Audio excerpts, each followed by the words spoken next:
이제 여러분 두수낙 해야 되겠는데요. 두수낙은 만당시에서 현실주의를 대표하는 아주 중요한 작가입니다. 꼭 아셔야 되겠고요. 이 사람은 안희성의 지주, 이게 이제 그 뭐야, 마름 지주할 때 지주 아니고요. 이 지명입니다. 지주라는 현 그쪽 출신이고요. 안희성이니까 약간 시골 사람이죠. 음, 그리고 이 사람은 좀 전에 말씀드렸던 것처럼 만당의 현실주의적인 시파를 대표하는 인물이다. 이렇게 보시면 되겠어요. 그래서 만당의 현실주의 하면 피일류하고 두수낙 두 사람이에요. 이 사람도 역시 집안이 가난해가지고 여러 번 진사과에 도전을 하는데 계속 실패하고 아무래도 집안이 부유하다 보면 줄을 잘 대서 잘 풀리거든요. 가난한 집 사람들은 참 잘 안 풀립니다. 46세에 이르러서야 겨우 진사과에 합격을 했는데 이러다 보면은 너무 늦게 되면은 이게 벼슬길이 잘 풀릴 수가 없습니다. 또 누가 이제 46살짜리가 신참으로 들어오면 잘 기용을 해주겠습니까? 그죠?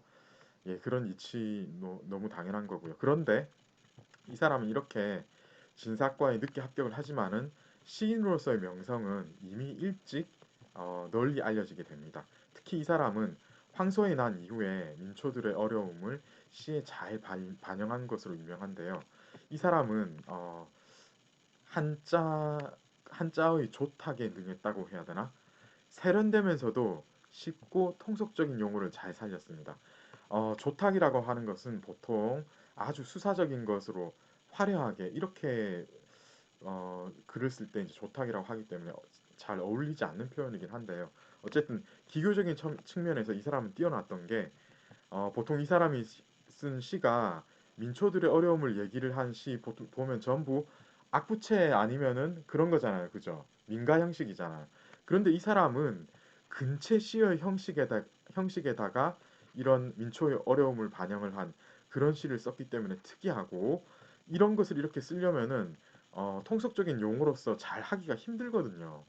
그만큼 이 사람의 작시의 기교가 뛰어난 그러니까 언어를 잘 다룰 수 있었던 한자를 잘 다룰 수 있었던 그런 뛰어난 사람이었다. 이렇게 보시면 되겠고 이 사람의 대표작을 한번 만나보셔야 되겠는데 음, 지금 이게 이제 황소의 난 이후에 어떤 마을에 사는 촌 사람을 촌 노인을 만나가지고 그걸 보고 이제 자기가 시를 썼는데 보통 이러면은 이전 시인들은 다 어떻게 했더라고요? 악부채로 썼죠, 그죠?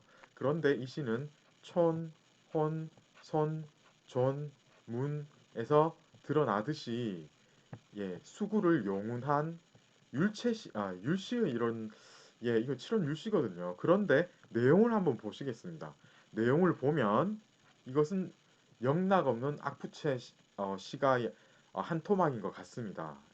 내용 자체 그리고 여기 이제 언어들 보면은 왜 세락한 그러니까 늙고 세락한 어떤 늙은이가 난리통이 다 부서진 마을에 거주하고 있는데 뭐 이런 식으로 그렇죠? 이런 식으로 가고 있는 겁니다. 이 닿게 흩어지고 뭐 이런 정조라든가 젊은이들 병정으로 끌려가고 나오는 그 어구 하나하나나 그 내용 자체가 전부 악부채 시에서 나왔던 우리가 지금까지 계속 다뤄왔던 그런 정조 자체도 그렇고요. 그렇거든요. 그런데 율시로서 이것을 지었다. 그런 특징이 있다고 하겠습니다. 자, 여기 보시면은 우리 책에서는 여기 뭐 80 뭐 이렇게 나오는데 그런 텍스트도 있고 제가 참고한 또 다른 텍스트에서는 이렇게도 있었어요. 경과, 난리를 겪었다는 거죠. 난리를 겪은 노쇠한 늙은이가 이렇게 다 부서진 마을에 거처하고 있는데 마을 안에서는 도대체 어떤 일이 일어나는지 그런 것들에 대해서는 이제 이 사람이 넋이 나간 거예요. 그 멘탈이 다 무너져가지고 아무런 생각도 없는 겁니다, 지금. 그래서 혼조차 상하게 할 수 없는 그런 멘탈 붕괴의 지점에 이르렀다라고 얘기를 하고 있고요. 성체의 나무, 그죠? 요게 이제 성체의 나무입니다. 성체의 나무를 계속 공급을 하다가 보니까 뽕나무 이런 거 다 없어져 버렸어요. 이 안에는. 뽕나무 정말 여러분 뽕나무를 보셨는지 모르겠는데 이런 거 되게 나무가 가늘거든요. 그래서 쉽게 잘 자라고 해서 이건 되게 흔한 나무인데 그런 거조차 흔한 나무조차 지금 다 사라져 버렸다. 이런 얘기를 하고 있는 거고요. 자, 그리고 어, 요 어, 고을에 있는 사람들이 전부 병사로 전부 많이 차출이 되다 보니까 자손이 끊겨 버렸네요, 지금. 사실 나이 든 사람은 어떤 생각합니까? 여러분 할아버지 할머니 보시면 알겠지만 손주들 오면 정말 좋아하잖아요. 그게 이제 살 날이 이제 멀지 않았다고 생각을 하면은 자꾸 어, 자기가 이제 없어지고 난 뒤에 자기 자손들은 어떻게 잘 지내는지 여기에 대한 생각을 하기 때문에 음, 지금 자손이 없는 이 상황은 거의 절망적이다라고 보면 되겠습니다. 그런데 평화롭던 때처럼 세금을 거두어 들이고 있는 거예요. 그죠? 평화로운 때면은 세금 척척 다 이제 걷어가겠지만은 지금은 전쟁이 일어나서 엉망이 되어 있고 사람도 없고 농사 지을 사람이 없어가지고 세금을 내려고 해도 뭔가 있어야지 세금을 낼 건데 자선조차 아무도 없는 이런 상황에서 지금 세금은 또 그대로 걷어가려고 하니까 이게 얼마나 황당한 경우입니까? 이런 일만 있으면 모르겠는데 관청에서는 전혀 뭐 안락하게 돌봐주려고 하는 그런 이 준비 그러니까 이런 어떤 그 뭐야 이렇게 뒤를 봐주는 일 이런 것조차 일찍이 해온 일이 전혀 없는데도 이런 일 정말 이제 파렴치하다 이렇게 얘기를 하는 거예요. 그래서 지금 어느 정도인가 하면은 어느 지경에 이르렀다는 거죠, 그죠? 예, 또는 이제 뭐뭐에 대해서 얘기를 하자면 닭하고 개에 대해서 얘기를 하자면은 전부 다 흩어져 버렸다고 얘기를 하는 겁니다. 그리고 이 와중에 이제 이 노인이 해가 떨어지니까 앞산에 이제 해가 떨어지는 겁니다. 그러니까 홀로 문에 기대어 가지고 아무 보람도 없이 아무런 지금 기대도 없고 소망도 없고 지금 정말 황당한 일 아닙니까? 이런 상황인 겁니다. 그러니까 다시 한번 보자면은 난리통에 마을이 절단이 났고 이 사람은 지금은 아무도 지금 의지할 사람조차 없고 아마 이제 마을에 몇 사람 있겠지만 옛날부터 지내온 지인이긴 하겠지만 그렇다고 그 사람들이 자기 자손을 대체할 것도 아니고 그죠? 마을의 10중 8구가 다 지금 사라져 버린 겁니다. 세금 낼 사람 세금을 내려고 해도 세금 낼 어떤 그런 준비조차가 되어 있지 않고 그런데도 마을 관리들은 이런 거하고는 상관없이 세금을 걷어들이니까 어떻게 돼야 됩니까 지금 세간살이 다 팔아야 되고 예 지금 완전히 이 뭐 죽기만을 기다려야 되는 이런 황당한 지경에 이르렀습니다. 자 이런 것들을 다시 한번 말씀드리지만은 이전 시인들은 전부 악부채에 의존을 해서 얘기를 했거든요. 아니면 이제 고시의 형태였어요. 그런데 이 두순학이라는 사람은 이것을 근체 시에 이것을 대입을 해서 내었으니까 좀 특이한 부분이 있다.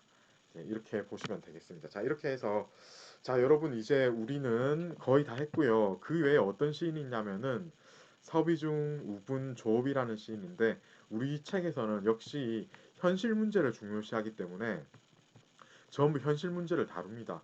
서비중 같은 경우에는 농촌과 농민 문제를 많이 다뤘고요. 우분 같은 경우에는 사회 각 방면의 문제를 폭로하고 풍자한 이런 시를 많이 썼습니다. 우리 책에서는 조업의 시를 들고 있는데요. 이 사람은 정치를 풍자하든가 아니면은 사회 문제와 민중의 고난을 노래를 했는데요. 예를 들면은 이런 시가 있습니다. 사원, 네 가지 원망 이렇게 얘기를 하는데 손으로는 삐걱삐걱 삐걱삐걱 이게 이제 의성어겠어요. 수레를 이제 밀고 다니고 있다 얘기를 하고 있습니다. 그 다음에 아침마다 저녁마다 경작을 합니다. 밭갈이 하는 거죠. 그런데 나뉘어져서 돌아오는 곡식은 일찍이 없었다라고 얘기를 하네요. 헛되이 늙은 농부라는 이름만 지금 남겨져 있다. 이름만 얻고 있다라고 얻을 듣자니까요. 헛된 농부라는 그런 늙은 농부라는 그런 헛된 이름만 지금 남겨져 있는 이런 상태인 겁니다. 그러니까 지금 두순하게 얘기했던 그런 거하고 거의 비슷한 정서죠, 그죠? 난리통에 지금 전혀 지금 밭가리에서 열심히 하는데 세금으로 다 뺏겨버리고 늙은 이 몸 같은 경우에는 어떻습니까? 낙이라고는 없이 예, 늙은 농부라는 이런 누군가 불러주는 이런 헛된 이름 요거 하나 딱 남아 있고 예, 전혀 남은 것은 없다 이렇게 얘기를 하고 있네요. 이게 이제 예, 누구의 시라고요? 조분. 예, 조업. 조업입니다. 조업의 시였고요. 우분이 또 비슷한 시를 쓰긴 했습니다. 이제 조업이 그래도 좀 더 유명해서 조업에 대한 시 중에서 조업이 쓴 시 중에 전성남 전쟁 예, 성의 남쪽에서 전쟁이 일어나다 이렇게 얘기를 하고 있거든요. 이 전성남이라고 타이틀이 붙은 시가 굉장히 많습니다. 그죠? 이것도 그 중에 하나인데 들판의 사람을 들판에 있는 사람 그죠? 이 사람들이 다 하도록 다 죽도록 장군은 여전히 예, 무예를 좋아한다. 그러니까 이제 싸우는 것을 좋아한다라고 해야 되겠죠. 생명으로서 어, 바꾸어 가지고 남의 생명을 바꾸어 가지고 다른 은총을 지금 받게 되는 건데 공을 이룬다고 한들 누가 그것의 주인이 되겠는가? 누가 그것을 독차지하겠는가? 라고 이야기를 하고 있죠. 이거는 이제 정치시의 일종이라고 봐야 되겠죠. 그죠? 그래서 보면은 이 앞에 시는 어떤 농민의 어떤 비애를 다루었는데 이것은 보면 어떻습니까? 네, 지금 이 장군의 어떤 이런 비열한 행위에 대해서 비난을 하고 있는 겁니다. 그죠?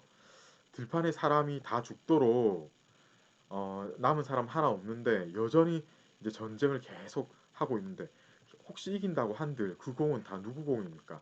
장군의 공이고 사람들은 죽어나는데 그죠? 예, 그런 식으로 비판을 했다라고 보시면 되겠고요. 자, 이렇게 해서 지금 우리 책은 계속해서 이렇게 현실적인 문제를 다루지만 다시 한번 말씀드릴 건데 만당은 역시 유명했던 시인들이 현실적인 시인들도 있지만은 역시 만당하면 이상은 유어의 유미적인 시였다. 이런 걸 꼭 명심을 해 두셔야 되겠어요. 자, 이제 우리는 당시 총정리를 해야 되겠습니다. 초당, 성당, 중당, 만당으로 나누자면 초당에서는 우선 남조의 유미주의가 이어집니다. 그래서 궁정문학이 성행을 해서 특히 이제 궁정문학이 안 좋은 점만 계속 얘기를 하고 있는데요. 근체시의 형식이 완성되는 그런 어떤 그 문학적인 성과가 있었다라고 보겠는데요. 심정기하고 송지문 나와야 되겠죠. 그런데 특히 이제 진장 같은 형식주의를 타파하고 이런 이제 형식주의가 중요한 게 아니다. 건한풍골이라는 내용이 중요하다. 이런 것들을 이제 교과서에서 중요시하는데 다른 교과서에서도 역시 중요시합니다. 사실 이런 독특한 어떤 개성적인 목소리는 따로 이제 중요하게 취급을 해야 되겠고요.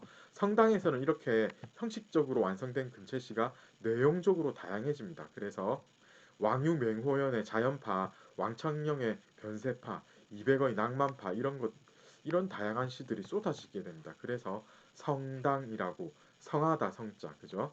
그리고 중당에 이르게 되면 이게 이제 현실주의적인 시가 많이 등장하게 됩니다. 특히 이제 두보의 여러 현실주의적인 시들이 대표적이겠는데요. 이게 나중에 이어져서 신학부 운동으로 발전되게 되는데 백거이 그리고 원진 이 두 사람이 대표됩니다.